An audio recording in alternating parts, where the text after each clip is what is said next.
Hi there, I'm Alison Flood, and I'm here today to chat to Sebastian Faulks, best-selling author of novels including Birdsong and Human Traces. We've been reading his new book, The Seventh Son, as part of our New Scientist book club.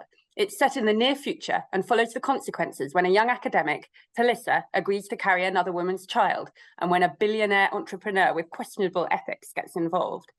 As the blurb says, this billionaire proposes an experiment that will upend the human race as we know it.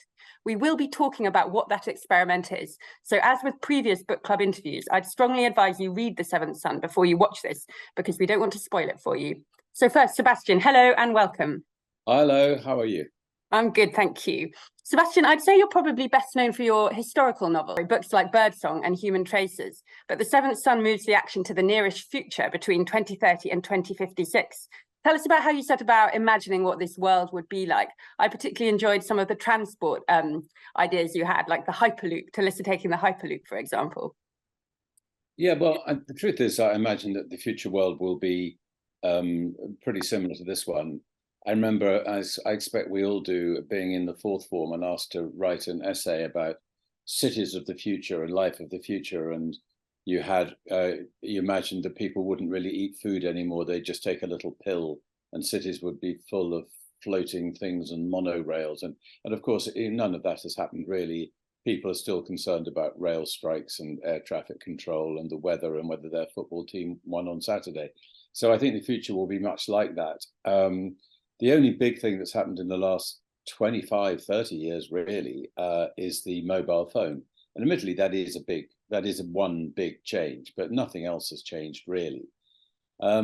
So, you know, the Seventh Son is not really a book about the future. It's not how I imagine the future. It's simply that the science at the heart of it, although it's perfectly practicable and feasible today, I just thought it would be more so if I started the book 7 years down the line, and want people to start saying, "Oh, that's not possible. Surely that's weird." But so it's just to sort of reassure the reader that it's all quite feasible. It's all in place. So the book starts in 2030, but by the time it ends in 2055, obviously we are a little bit into the future then. So on taking the idea of the mobile phone, I assume there will be one or two technical changes in our lives by then. Obviously, we're going to be a lot hotter, but I didn't want to make a big deal out of that. So I just had a little bit of fun in the closing couple of chapters with various things which may or may not have happened in the future. But that's not really what the book is about. The book is about the past and the present. Yeah.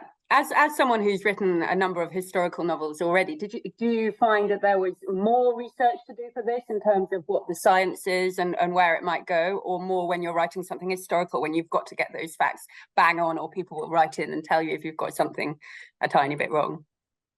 Well, the great thing about the future is you can't research it because there are no documents or pictures or accounts or narratives, so you can just make it up. So it's much easier. But as I said, it's not really about the future, this book. It's about the deep, deep past of human beings when, at a time tens of thousands of years ago, when there were lots of different types of human walking around on the earth, albeit quite few of us and quite scattered, but it was not just Homo sapiens. There were Denisovans, there were Neanderthals, there were the Flores people in Indonesia, and there were probably other human species as well. And it so happens that we turn out to be the only human species surviving. But it needn't have been that way. We don't really know why the other ones died out. It used to be thought that we killed them all, but we're not so sure about that now. And I just liked to imagine if it was fated, as it were, it was in the stars that there should be only one human creature left, whether it might have been a rather different one from us. In other words, whether the genetic mixture of all the human cousins might have produced a rather different end point from you and me, modern Homo sapiens, and a creature who had some of the good qualities that we have, our intelligence, our imagination, our creativity, and drive, but also was lacking in some of our less attractive qualities, such as our hyper fecundity. I mean, from maybe a couple of thousand to 8 billion. I mean, that's a lot of breeding. And our ability to kill each other in gigantic numbers for no obvious reasons. And I sort of, although this is not really in the Seventh Son, sort of thing I want people to think about, that if the terminal humans were not us, but someone a bit like us, but different genetically, if you came across a Homo sapiens archaeological site and you started excavating, you came across this skeleton and you'd say, well, sapiens had slightly smaller brains than us. They look a bit physically a bit weak, but hang on, what's this? Okay, there's another body here, and there's another. Okay, there are like 100,000 bodies here who appear to have been killed, but not as part of a ritual, and not for food either, just for, why is that? And hang on, here's a bit of stuff from outer space from several billion light years ago. How on earth did they get hold of that? Wow, and here's the top of a steeple. What's the steeple for? Do you think they were trying to reach up to the sky to touch their ancestors or some god who has forsaken them? It would be a very weird archaeological site. And so that's, in a way, that's what the book is writing about, the weirdness of us and how we got to be the last human when it could so easily have been different and in so many ways better. Let's get into the spoilery stuff a bit now. We learned pretty early on in the book, around page 30 in my one, that your entrepreneur, Lucas Parn, is planning to create a human hybrid. What made you want to tell this story? Was there something that you read or stumbled across that made you think this is the pathway that I'm going to be taking for this novel? What made me want to write it was just I thought it would make a fantastically good book. Just that it'd be so interesting and exciting. But sort of anecdotally, I mean, I'd written a book called Human Traces, you mentioned, came out in 2005, which was about the early years of psychiatry and psychoanalysis and the turn of the 19th, 20th centuries. And I did quite a lot of research in that about the basis of mental illness and whether it was genetic, biological, or whether it was through life experience and so on. So I was interested by that time in my writing about how strange we are as a species. But then in about 2010, it was discovered that not only were we strange, but we were also a sort of mongrel. We mated with Neanderthals. And this was really interesting, I thought. So I did one of those spit in a tube tests and sent it off to Stockholm. And I came back as sort of 3.7% Neanderthals. So this sort of shakes you up a bit to realize that, quite a lot of your genome belongs to a different species altogether. I mean, it's one thing discovering, your grandparents came from Ireland or, Scandinavia or something, but this was a big deal. And then we discovered other human species since then, and we'll probably discover more. So, all this fed in to the idea that was sort of chugging along. I then read actually a very provocative tweet by Richard Dawkins. People think of Twitter as just this sort of terrible cockpit where vile people say vile things about other horrible people. But if you follow some people, you'd get quite interesting links to journals and magazines and so on. And Dawkins tweeted, suppose an enucleated ovum were fertilized with the reconstituted genome of a Homo erectus. And then he sort of logged off and went off for the weekend. And left your head spinning. Yeah, head spinning. But that to me was too much. That was like sort of real horror story, Frankenstein, Herman Munster bolt through the neck, and also very, very difficult really to do. But I thought if instead of having a clone, you had a hybrid, and instead of Erectus, who died out many, many years ago, it was from a much closer relative, who we know we were compatible with and bred with anyway, Neanderthal. Then if you had a 50-50 hybrid and you watch this child develop and grow up, then in the way it relates to the world and the way it behaves and thinks and feels, it might be a way of showing what was different between the two species, what was the same, and sort of isolating the weirdness of Homo sapiens and the ways in which we might have been different. It's a huge thing to take on, though. I mean, Seth is the child that Talisa carries. Yeah. He's half Neanderthal. He's such an appealing character for readers who want to learn more about him, and for those who meet him who find themselves drawn to him despite his strangenesses. How did you set about creating him? How do you write a character that is human but different? Well, that's the art or the craft, I suppose. That's what I'm, being asked to do, and that's the task I set myself. So you just think about it, and you think, I mean, some of the the ways in which he's different are that he, for instance, he doesn't dream. He has no interest in in reflecting the world back to itself, in art or creativity in particular, though it's obviously highly disputed whether Neanderthals did have some forms of art. And in his relationships with other children, and then later on with members of the opposite sex when he gets older, he finds it very difficult to know what they want from him. He finds a degree of insincerity, or it's difficult to him to respond. He doesn't really respond to love very well, because he's slightly mistrustful of it. Though he's an amiable child, somewhat solitary, and he's not stupid. I mean, does perfectly well at school and goes to university and so on. But he doesn't really understand metaphor very well. So he talks in very literal terms. People say, "Did you get here all right?" And he say, "Yes, I came in a car." Rather than, it's a funny thing. People say, "Did you get here all right?" I don't really what they expect you to say. Chit chat, yeah. And when various people running tests on him say, "Well, now you've got a ticket to the game," I say, "What game?" He doesn't really understand that. So lots of different, I hope, quite subtle ways in which. Sorry, the dog is wanting to join in. That's okay. Everyone will like to see the dog. That's fine. In which he's like us but different from us, and yeah. And he gets on. He has a much better intuitive understanding of other creatures than most of us do. So he gets on very well with dogs and cats and all sorts of other creatures. And he has ways of sensing when things are about to happen. So forms of synesthesia. So it's hearing, seeing, smelling, but it's slightly unexplained. But it's supposed to suggest how limited our own senses are, really. Mm. Yeah, well, it makes for an extremely interesting character to read about. Tell me a bit about the research which lies behind it. I mean, you said it's in the future, so you can say what you like because we're not in the future. But what is fact and what is fiction here? For example, when you're talking about recreating Neanderthal DNA, how close to the realms of possibility is that? Well, it's been done, and Svante Paabo, the Swedish scientist, won a Nobel Prize for it. So that's done and dusted, really. And that was extremely difficult. I'm making it sound like it was a morning's work. So that can be done. Everything that I posit or propose in the book is doable right now. But so I read lots of books about these things, and I'm not a sort of scientist by training, but I didn't really understand all the very small detail about PCR and how you do this at a very molecular level.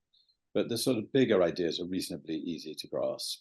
And I read a lot about genetics, but I also consulted, and that's the sensible thing to do. And a guy called Adam Rutherford, who's a geneticist at University College London, was very helpful to me, and I had lunch with him several times and asked him tons and tons of questions.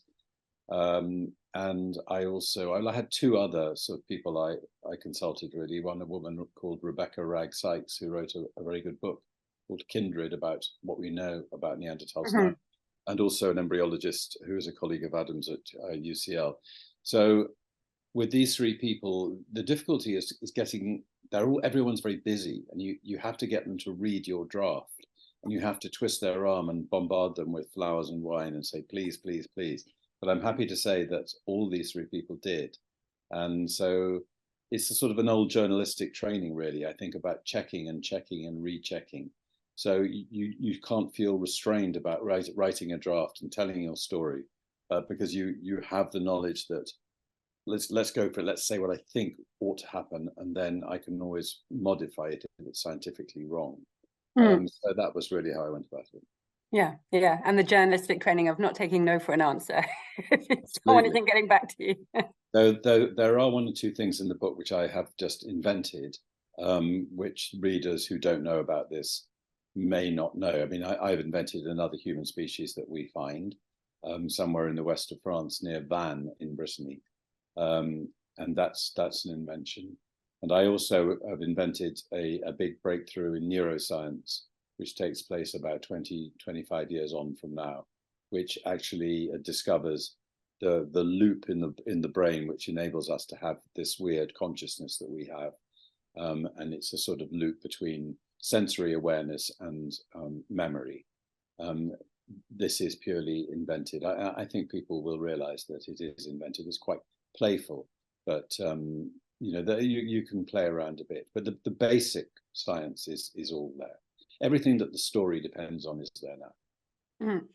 Talk to me about the sort of delving into consciousness that you do, because Seth has this different kind of consciousness to us, and as you just said, there's this discovery 25 years on about this loop. Tell me about your thinking that lies behind that, because the consciousness, when you're writing about what consciousness means for Homo sapiens, it's not necessarily perhaps a good thing.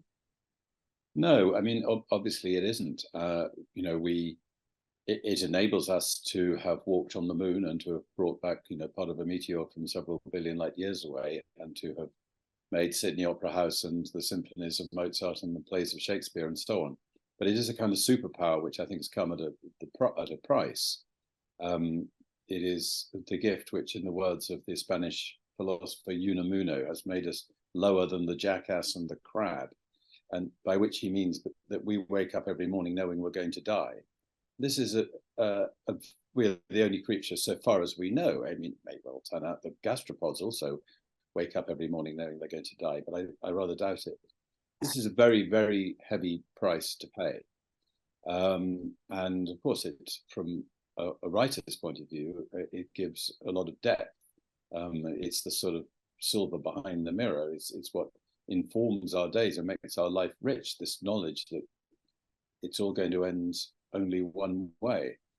But there's a great deal of dispute between scientists, taxonomists, biologists, ethologists, and indeed between philosophers about how you define human, where you draw a boundary. If you need to draw a boundary, why should you?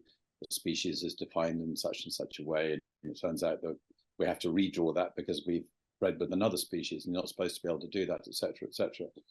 And then people say, what is the defining things about humans, all kinds of humans? Is it our use of tools? Is it our use of fire or cookery or weapons or art or culture or language? And it turns out that basically we differ in degree in these things, but that there are other creatures have them to some degree. But instinctively, personally, I feel that the defining human characteristic is this this superior consciousness, which is different in kind and not just in degree from that of other mammals, apes, and creatures. But also, I think it is possible that other human species may have had slightly different flavors or types of it. But I think if you don't have the link that enables you to sort of switch in and out of memory and know that you are a person or believe you are a self, which again is disputed by all neuroscientists, then I think without that you aren't human. And this is, hard to put into words, and no scientists agree. But the book suggests, the Seventh Son suggests that there are different ways of having this self-awareness, and some of them might have been more beneficial both to ourselves and to other people, other creatures in the world. We are where we are, and I think one of the things I love the most about The Seventh Son is that you give us this window, fictional albeit, into what might have happened back then if sapiens and Neanderthals met, if they got on, if they didn't, what that might have been like, and what it would be like to see a Neanderthal now. I mean, just so frustrating that we can't know. We have to turn to fiction. Yes, well, I mean, that was a bit I really enjoyed writing, when I imagine what they call a gene flow event. In other words, sort of mating, basically, between sapiens and Neanderthals meeting each other for the first time, and what the Neanderthals, who were the sort of resident humans, if you like, in Eurasia, what they thought when they first saw this African species coming to meet them, and they would have looked slightly different. Sapiens had darker skin at that point. They were thinner, rather pointy noses, not such a big chest cavity. But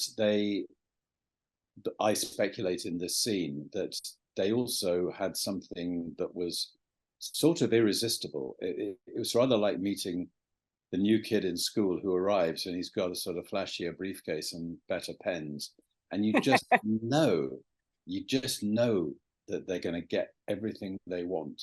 they're going to be, be top of the class. They're going to captain the swimming team and, and get all the girls. And it's a sort of rather sickening feeling, but you sort of feel you might as well go with it. And I think that's one of the things I talked to Becky Ragg-Sykes, the Neanderthal author, about. Asked her to sort of, what do you think was the big difference between the two? And she didn't really want to be credited on this because I'm not sure it's very sort of scientific, but this rather intuition. But just about the sort of extreme and relentless drive of Homo sapiens, which I don't think other humans may have had. But you also have to remember, imagining what a Neanderthal was like, that we did breed with them a lot. I mean, not that much, but enough that it's in all our genomes. That you're 3% Neanderthal yourself, as you said. Absolutely. And so I think that, the Neanderthal humans must have been, reasonably sympathique, as it were. I mean, they must have been reasonably attractive and, to put it in a very non-scientific way, on the same wavelength. So, the idea that they were some sort of brutes with their knuckles along the ground, I think that's long been put to bed, actually. I mean, they were around for 300,000 odd years, right? Do you think we've got that chance? They did pretty well for themselves in that respect. No, I think we're far too extreme and over agitated and hyperactive, and I think we will either burn up the planet and kill everything on it, or, well, we've done a hell of a good job of trying to exterminate ourselves, haven't we? Really, but we are terribly good at breeding. So, in Europe alone, we exterminated maybe 100 million of ourselves in the last century. But we seem to have replaced them. I mean, that is one of the most remarkable things about us. We're very self-congratulatory about our brilliance in science and technology and arts and culture and discovery. I mean, rightly so. But, the thing we're best at is breeding. By goodness, we're good at that. But I mean, the Neanderthals are very, very resourceful people who lived through massive extremes of climate over 300,000 years, up near the Arctic Circle, down near the Mediterranean, east from the west of Europe to the far east of Asia. They didn't change very much, but they were resourceful and they were very, very hardy and enduring. And it's hard to imagine, we've been around for about 1/3 of that time.